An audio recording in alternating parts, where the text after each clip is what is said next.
शब्द तक नहीं बोलता, और आदिवासी को राष्ट्रपति बना दिया ये बोलते हैं, लेकिन आज तक आदिवासी के साथ क्या हो रहा है किसी को नहीं पता। हम लड़ते हैं, हम बोलते हैं, बोले तो 25 मुकदमे करके जेल में डाल देते हैं हमको। 25 मुकदमे कर दिए, और हमारे कई ऐसे युवा साथी यहाँ बैठे हुए हैं जिन पे फर्जी मुकदमे हुए और उनको फंसाया गया। अगर सरकार ये मुकदमे भी नहीं लेती है काकरी डुगरी वाले, इसके लिए भी बड़ा मेला लगाने के लिए तैयार है, क्योंकि हर समय आदिवासी की आवाज से पुलिस प्रशासन कहेगा भड़काऊ भाषण दे रहा था। अरे भड़काऊ नहीं, जो मेरे साथ बीत रही है और जो मेरी जनता के साथ बीत रही है, तो उसको मैं सड़कों पे भी बोलूंगा, जहां भी बोलना पड़े वहां बोलने के लिए तैयार हूं। पर खाकी वाला आप भी सुन लो, आपकी लड़ाई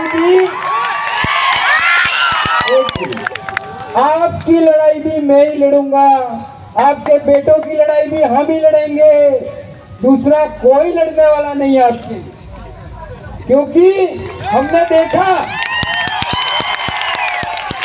देखा यहाँ से मेवाड़ भील कोर को हटा के दूसरी जगह भेजा गया तो कोई तुम्हारा नेता लड़ने नहीं आया, और मैं तो भागा हुआ था।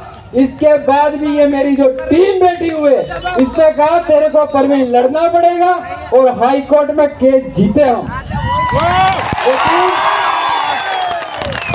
इसलिए खाकी वाले भी मेरे भाई हैं, और मेरे पिताजी भी खाकी वर्दी में अभी रिटायरमेंट हुए हैं, मैंने भी खाकी का खाया है, इसलिए मैं खाकी वालों के लिए बोलना चाहता हूँ। तुम्हारी भी एक मांग मैं कर रहा हूँ, आज 9 अगस्त विश्व आदिवासी दिवस के दिन पुलिस प्रशासन को भी साप्ताहिक अवकाश मिलना चाहिए, मिलना चाहिए।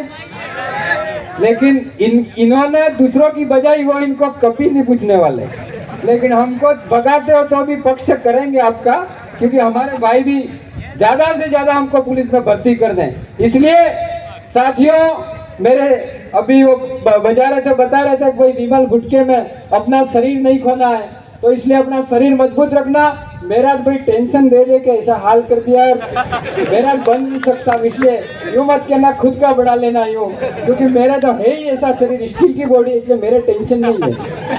और साथियों, मैं और बता देना चाहता हूँ, आज हम देख रहे हैं हमारे भाई जो पढ़ रहे हैं, कहते हैं लोग छोरे पढ़ते नहीं है, बीएड करवा दी, मेरी माता बहनों ने इनके जमीन बिक गई बीएड करवाते कराते।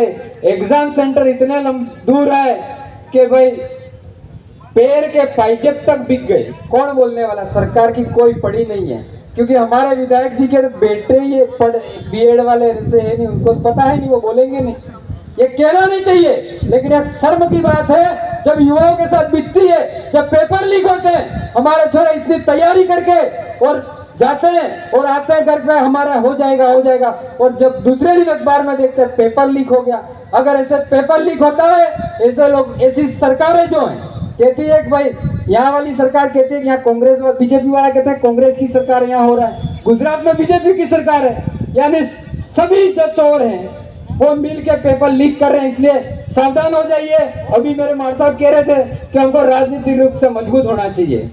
मैं गुरुजी आपको बता देना चाहूँ, अभी कार्यक्रम की तैयारियां चल रही थी जोरों पे, और मैं फोटो में दिखा तो लोगों ने कहा कि भाई ये तो बीटीपी का प्रोग्राम है, ये तो प्रवीण का प्रोग्राम है। अरे भाइयों, किसी नेता को कांग्रेस बीजेपी कितने भी नेता है, अगर समाज की खुजली, तुमको अगर समाज की चिंता हो तो आइए इस मंच पे, हम आज भी बुलाते हैं आपको, आके हमारे समाज की बात कीजिए, आके समाज की बात कीजिए, हम तैयार हैं। अगर हमारे समाज के साथ जब जब गलत होगा, हम रोडों पे भी आएंगे, लड़ेंगे और हक अधिकार की बात करेंगे। अब आपको मैं बता दूं कि जो आदिवासी के अधिकार मिले हुए हैं, कई लोग कहते हैं ये अधिकार तो हमारे इसने दिला उसने दिला है। हमारे जो बिरसा मुंडा हैं, छोटी सी उम्र में क्रांतिकारी थे, वो निकले और निकलने के बाद उन्होंने हमको कई हक अधिकार दिलाए। आज उन हक अधिकारों की वजह से आज शेड्यूल 5 भी लागू है, लेकिन हमारे यहाँ लागू नहीं है। हम तो पैसा कानून की ग्राम सभा बनाते हैं, मुखियों को थाने में भेजते हैं, कहीं भेजते हैं, क्या कहते हैं पुलिस वाले, क्या कहते हैं तुम्हारी ग्राम सभा को हम नहीं मानते। क्यों कहते हैं? क्योंकि हमारा यहाँ का विधायक या कोई भी हो, MP हो, दोनों पैरालाइज हैं। क्योंकि वो कह नहीं सकते हैं क्या ग्राम सभा का जो पावर है, ग्राम सभा का जो पावर है वो आर्टिकल 244 13(3) का में दिया गया है। लेकिन हमारे यहाँ जितने भी अधिकारी लगाए हैं या जो कुछ भी लगाए हैं सब बाहर के लगाए, उनको नॉलेज ही नहीं है शेड्यूल 5 क्या होती है। डिप्टी को नहीं पता, SDM को नहीं पता, यहाँ का अगर गैर आदिवासी कलेक्टर आता उसको भी नहीं पता। तो फिर बताओ हमारा भला हो सकता है क्या? हमारा भला नहीं हो सकता। इसलिए हम अदर स्टेट की मांग करते हैं और हमारा संविधान आज खतरे में। अगर आप संविधान को नहीं बचा पाए, 2024 में ये मनुवादी ताकतें आपके संविधान को भी खत्म कर देगी। इसलिए सबको तन मन धन से एक होकर हमारे समाज के लिए एक हो जाना है और बच्चों को ज्यादा से ज्यादा पढ़ाना है और बच्चे शिक्षित हो। और जो साथी नशा भी करते हैं उनसे भी मेरा निवेदन है थोड़ा कम कर देना, दारू वारू नहीं पीने की।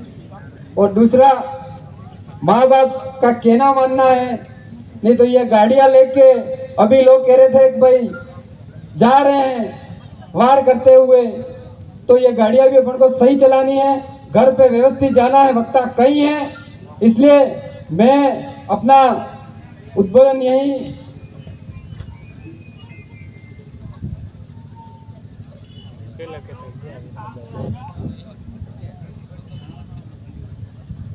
और समय दे रहे हैं शायद, तो इसलिए मैं और बता देना चाहूँ कि अभी प्रशासन की एक बार शिकायत आ रही थी सर।